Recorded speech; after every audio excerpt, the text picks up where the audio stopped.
Dans l'épisode d'Ici tout commence du mercredi 8 juin 2022, Tom Darmon, Ambre, Claire Morin, et Deva, Cathy Pakanathan, décident de se préparer aux examens en préparant une recette donnée aux épreuves de l'année passée. Pour ce faire, Deva va voir Souleymane, Dembo Camilo, au potager. Elle lui demande de l'aider à trouver des herbes, mais le jeune homme se montre distant.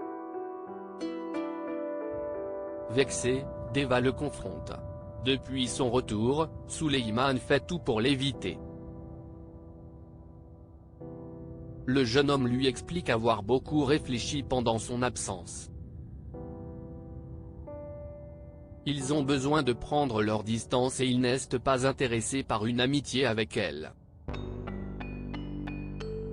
Un peu plus tard, les élèves de première année se retrouvent en cuisine pour travailler une recette signée Auguste Armand. Tom, Ambre et Deva rencontrent de grandes difficultés, ce qui les démoralise. Agacés par leurs plaintes, Kelly, Axel Dodier, monte le ton. Elle leur fait remarquer qu'elle aussi doit passer les examens alors qu'elle est incapable de marcher. Par conséquent, elle aurait besoin d'un peu d'optimisme. Désespéré, Tom propose à Kelly de demander à sa mère, Laetitia, Florence Coste, de sonder Deveau, Bruno Puzzulu, pour obtenir des informations sur les sujets d'examen.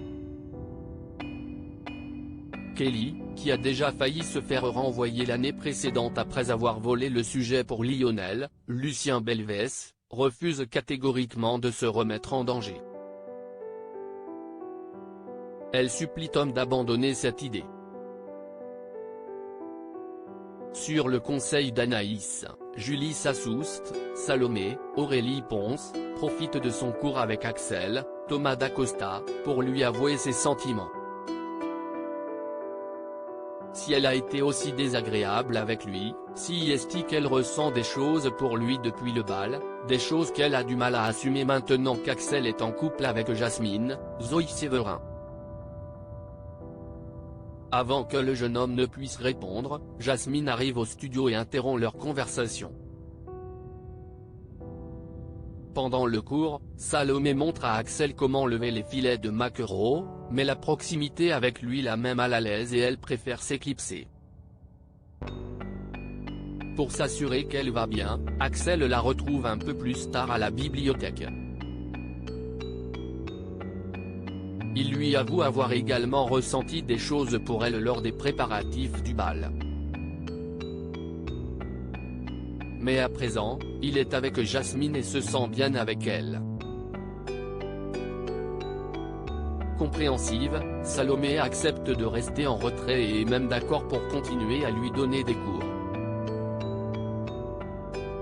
Annabelle Cardonnet pose un ultimatum à Tessier au petit matin. Charlène, Paula Petrenuco, et Théo, Khaled Alouache, retrouvent leur père en cuisine pour les préparatifs du championnat de pâtisserie. Tessier, Benjamin Baroche, commence par les mettre en garde. Ils ont beaucoup de retard sur les autres participants, qui ont eu le temps de s'entraîner pour l'épreuve imposée et de préparer leur dessert pour l'épreuve libre. Toutefois, le chef pâtissier a déjà des idées. Il est certain de pouvoir battre l'équipe de Landiras, Juliana Luguette, à plate couture. La conversation est interrompue par Constance, Sabine Perrault, venue leur souhaiter bon courage pour la compétition. Tessier s'excuse d'avoir embarqué leurs enfants là-dedans, mais l'infirmière s'avoue touchée de les voir ainsi soudés. À l'extérieur, Landiras aperçoit les Tessier réunis. Il croise le regard de Charlène, qui lui lance un air de défi. Plus tard, Rose, Vanessa Demouy, donne le coup d'envoi des présélections du championnat national de pâtisserie. la chef Cardonnay, Alexandra Vandernoot, annonce que les épreuves s'étaleront sur 2 jours. L'épreuve imposée se tiendra dans la journée, et l'épreuve libre aura lieu le lendemain. Le thème de la première épreuve est le sucre tiré. Les candidats vont donc devoir réaliser une sculpture en sucre inspirée des amezaïkus japonais. Avant l'épreuve, Charlène va prendre la température auprès de Landiras. Le jeune chef est confiant. Il a voyagé plusieurs fois au Japon et a même déjà rencontré l'un des derniers artistes spécialistes de l'amezaïku. Pour le déstabiliser, Charlène lui fait remarquer qu'il n'a plus le soutien de Constance. Le matin même, c'est son mari qu'elle est venue soutenir, et pas lui. Une fois en cuisine, les Tessier commencent par définir la forme de leur amezaïkus. Théo propose de partir sur un poisson, mais son père ne trouve pas l'idée assez originale. Le chef pâtissier préfère partir sur un cerisier, le symbole du printemps et de la Renaissance. Il est persuadé qu'une telle œuvre pourrait leur faire remporter l'épreuve.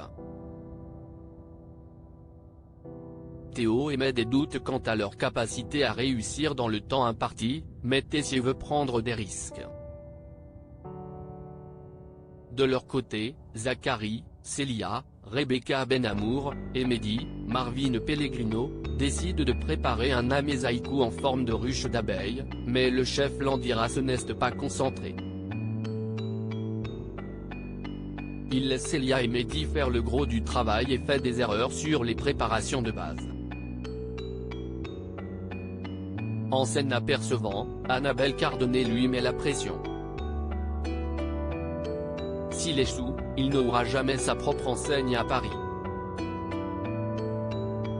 De plus, une fois que Tessier sera à Londres, il aura tout le champ libre pour être avec Constance, la femme qu'il aime. En cuisine, les Tessier terminent leur cerisier en sucre mais la structure, plus haute que large, ne tient pas et s'effondre. Loin de se démonter, le chef pâtissier encourage ses enfants à recommencer, mais le résultat est loin d'être parfait. Au final, les Tessier finissent à la 3e place avec la note de 13. Landiras, lui, termine premier avec la note de 16.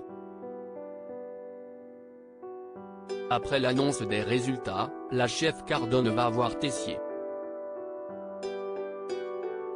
Au vu de sa note, elle lui conseille d'abandonner pour ne pas se faire humilier par Landiras le lendemain. S'il venait à échouer, il en serait fini de sa réputation.